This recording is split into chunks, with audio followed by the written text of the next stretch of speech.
लोगोफोर खुलुमबाय welcome back to माय चेनेल नोंथांमोनखौ दिनैनि आंनि गुबुन मोनसे भिडिअजों बरायनाय जाबाय स' दिनै आङो संनो नागिरदों अनला दाउ आरो औवा मेवाइखौ लाबोबाय औवा मेवाइ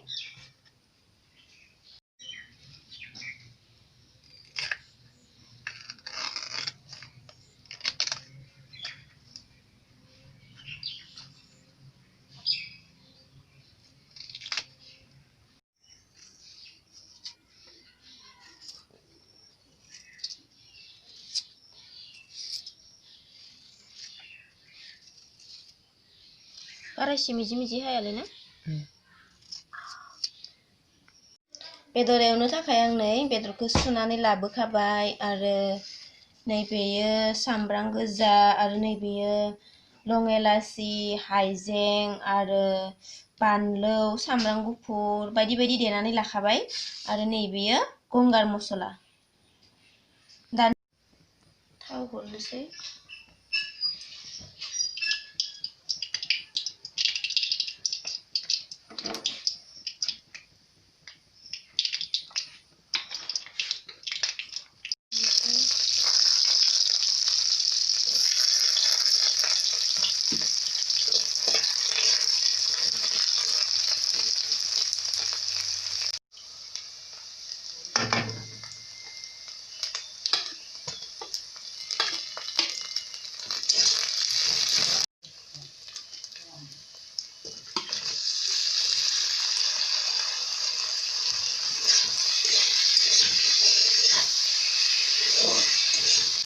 हालदै हरनोसै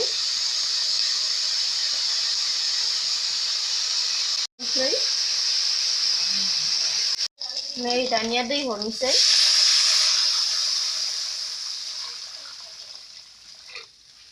एसे बावनांगोन र'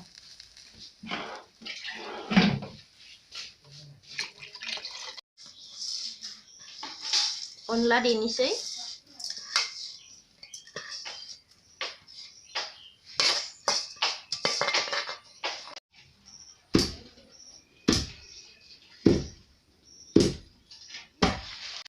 अनलाया जाबाय नै एरनोसै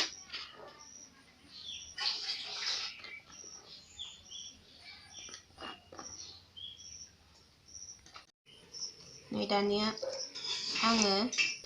अनला उरनोसै माने बै अनला गोदौबाय थानायावबो हरनो हायो ओमफ्राय बेबायदि गलायना लानानैबो हरनो हायो बेबायदि गलायनानै हरोबाथाय माने गथा लाद्रा लाद्रि जाया आरो मोजां जायो ओमफ्राय खायसे मानसिफोरा बिदिबो सङो अनलाखौ गोदौबाय थानायाव हरबाय थायो बेनिफ्राय आं दिनै बेबायदि ट्राइ खालामदों नै खारै एसे होनानै संख्रि होनानै एवबाय माबाखौ औवा गाजाखौ औवा मेवाइखौ खारै होनानै एवबा नै बेबायदि जारोम जायो नै फारसेथिंजा अनलाया माबायाबो गोदौबाय अनलायाबो आरो नै बेबायदि जायो खारै होनानै एवबाथाय औवा मेवाया नै दानिया मेवा एवनायखौ हरबाय अनलायाव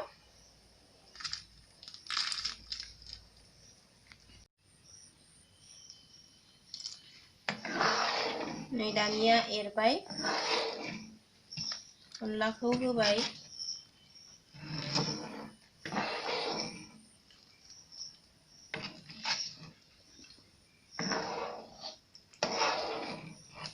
बिदि इसे हरबाय थानांगौ गथा जायै बायदि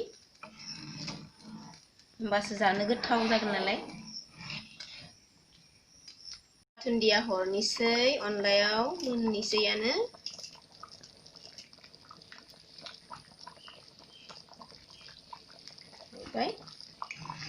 मोनबायानो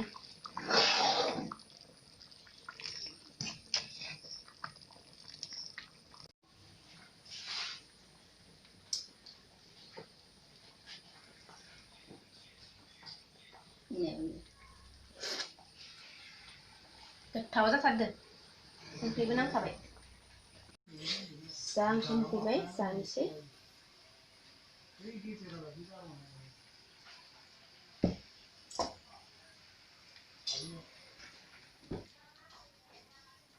र' फानलु फाग्ला जानांगौथ'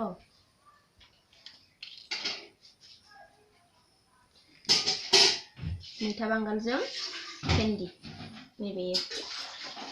दानिसो दिनैसो आं अनला ओंख्रि फार्स्ट टाइम संदों